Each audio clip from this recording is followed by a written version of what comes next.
So the next question in the Stokes theorem is evaluate by Stokes theorem line integral x plus y dx plus 2x minus z dy plus y plus z into dz, where C is the boundary of a triangle with vertices 0 0 0 comma 1 0 0 and 1 1 0. So before we go to the solution, we'll discuss about the given question here. Evaluate by Stokes theorem means the question is asked about line integral. You have to convert into the surface integral here. So the question he has simplified f bar dot dr bar. This is the general line integral in our formula. It was simplified and it was given directly. From this equation you have to find out f bar equation. And how you are going to find out, we will be discussing in the solution. Next, the question is given about triangle. In the triangle, vertices are given. So 3 vertices are given. You have to find out the triangle should be on which plane. That is also discussed in the solution. Coming to the solution here, line integral f bar dot dr bar is equal to line integral x plus y into dx plus 2x minus y into 2x minus z into dy plus y plus z into dz. This is our given equation. Here how you are going to find out f1, f2, f3. We know that f bar is written as f1 I bar plus f2 j bar plus f3 k bar. Dr bar we know that dx I bar plus dy j bar plus dz j bar. On applying dot product for f bar and dr bar, you will be getting f1 dx plus f2 dy plus f3 dz. On comparing LHS and RHS, so I have written directly here f1. On comparing dx on both sides, we get f1 is equal to x plus y. On comparing y dy on both sides, we get f2 is equal to 2x minus z. On comparing dz on both sides, we will be getting f3 as y plus z. You will be converting f1, f2, f3 in the form of vector equation, which we know that f bar is equal to f1 I bar plus f2 j bar plus f3 k bar. Substitute the values of f1, f2, f3, then we get f bar is equal to x plus y I bar plus 2x minus z j bar plus y plus z k bar. This is the vector equation we have to calculate. Now moving to the vertices of a triangle. Vertices of a triangle, it is given in the form of 3 points here. Those 3 points we have named as xyz, xyz, xyz. Now we have to understand that the given triangle is on which plane.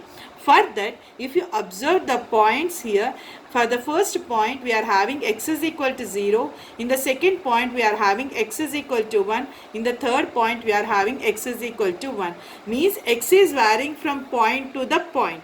Coming to the y point, y is given as in the first point 0. In the second point y is given as 0. In the third point y is given as 1. Here y is also varying from point to the point. Coming to the z value, for the first point z is given as 0. In the second point the z is given as 0. In the third point z is given as 0. In all the 3 points the z is equal to 0 is given. Means you have to understand that x and y is varying but z is common in all the points. From the points we have to understand that it is on xy plane where z is equal to 0. So here we have written that in all these points z is equal to 0 is common, then the given triangle is on xy plane. In such a way we have drawn a figure on 3D geometry. We have taken x, y, z. We have drawn the point for the origin first 0 0 0. Second point is 1 0 0, means x is equal to 1 on x axis.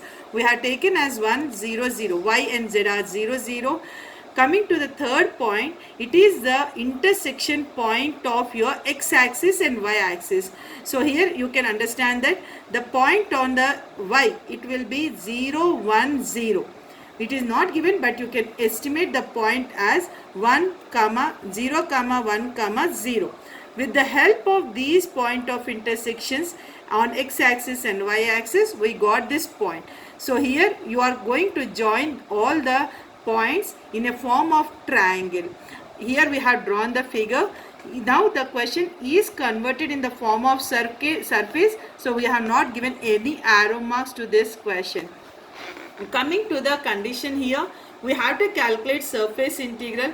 We know that Stokes theorem is given by line integral f bar dot dr bar surface integral curl f bar dot n bar ds. So what we have to calculate here, first you calculate curl f bar. N bar, we know that it is on xy plane, means that is on z axis. On z axis, k bar will be the outgoing vector. So here ds is the surface, it is on xy plane. So we have taken ds as dx dy here. So now you are going to first find out the curl f bar.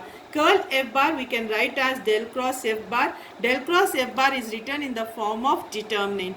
On applying the respective values in the determinant, on expanding, we got del cross f bar is equal to 2I bar plus k bar.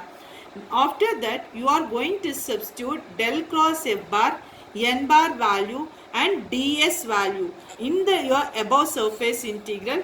We get I is equal to surface integral 2I plus k dot k bar dx dy. On applying the dot product for this, I dot k 0, k dot k 1. So on simplifying, we get surface integral dx dy. If you seen here, these only two variables are present, dx and dy. No other variables are present before your dx and dy. So for our simplification, we have taken this dx dy as surface ds, and we are going to convert this surface in the form of area of a triangle. You can make it as surface integral dA.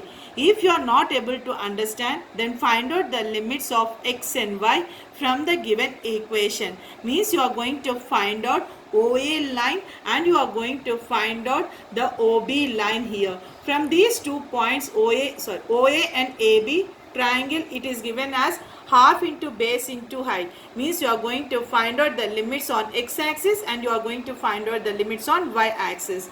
So instead of simplifying all those things, directly I have written that surface integral in terms of area of a triangle.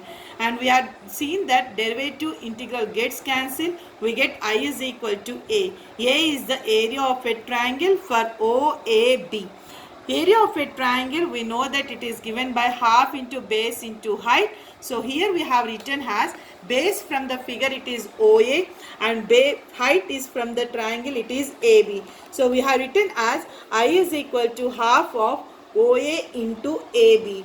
OA, it is nothing but from origin to the point A. You are finding the distance. The distance between OA, it will be 1. And the distance from point A to B, the distance is also 1. You can apply the distance formula. It is already given here. OA is equal to x2 minus x1 whole square plus y2 minus y1 whole square plus z2 minus z1 whole square. So for OA you will be finding the distance formula applying, and for AB also you are going to find out the distance formula. So on applying OA and AB values, we will be getting I is equal to 1 by 2. Here, to make the simplification easier, we have applied the area of a triangle. The area of a triangle is nothing but the surface of the given vertices of a triangle. We have converted as area. And we have simplified by using distance formula. You find out OA, and from distance formula you find out AB. Substitute the values here.